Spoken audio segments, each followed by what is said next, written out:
এই মামলায় এই যে ঢাকা বিশ্ববিদ্যালয়ের মুসলিম হলে ফজলুল হক মুসলিম হলে যেই তোফাজ্জল হত্যাকাণ্ড, এই হত্যাকাণ্ডটি জাতির বিবেককে নাড়িয়ে দিয়েছে।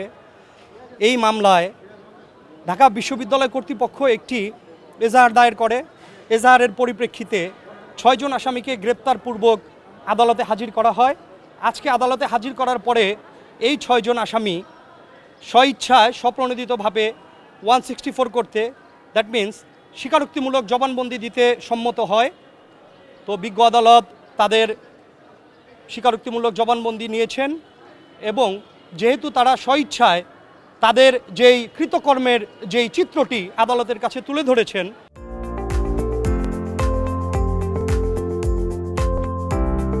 সেহেতু রাষ্ট্রপক্ষের এই মামলায় আর রিমান্ডের প্রয়োজন হয়নি, রিমান্ড চাওয়ার প্রয়োজন হয়নি। তো এই মামলার এজাহার সম্পর্কে একটু বলতে চাই। বিশ্ববিদ্যালয় কর্তৃপক্ষ যখন এজাহারটি করেছে, বিশ্ববিদ্যালয় কর্তৃপক্ষ বলেছে যে একজন ভবঘুরে মানুষ তোফাজ্জল, সে 18 তারিখ সন্ধ্যা 7:45 ঢাকা বিশ্ববিদ্যালয়ে প্রবেশ করে এবং তাকে কিছু উত্তেজিত ছাত্র ধরে তাকে মারপিট করে এবং রাত্রেবেলা 4 ঘন্টা তাকে অত্যাচার করার পরে তাকে হসপিটালে পাঠানো হয়। 19 তারিখ বেলা 12:45 উক্ত তোফাজ্জল মৃত্যুবরণ করে। কিন্তু এইখানে যতটুকু কথা আর একটু এজাহারে আসা উচিত ছিল যে ঢাকা বিশ্ববিদ্যালয়ের ওই সব দুষ্কৃতিকারীরা এই ছেলেটিকে মারধর করে তার মামাতো বোন তার ভাবির কাছে 2,35,000 টাকা চাঁদা দাবি করে। এজাহারে এই কথাটি বলা হয়নি, ফরওয়ার্ডিংয়ে কোর্ট ফরওয়ার্ডিংয়ের কোথাও এই কথাটি বলা হয়নি। তো এইখানে আমরা মনে করি যে এজাহারের কিছু দুর্বলতা রয়েছে।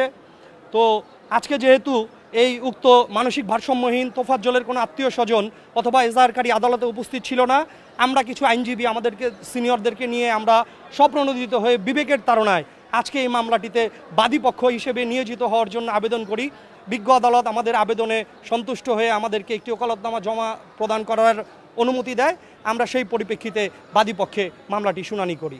এই স্বীকারোক্তিটা হচ্ছে আসামি যখন দোষ স্বীকার করে কোনো জবানবন্দি দেয় তাহলে তাকে আর রিমান্ডে পাঠানোর প্রয়োজন হয় না, বিজ্ঞ আদালত তাকে জেল হাজতে প্রেরণ করে দিবেন। আসামি পক্ষের আইনজীবীরা ছিল, তারা একটি আবেদন দিয়েছিল যে রিমান্ড নামঞ্জুরের জন্য আবেদন।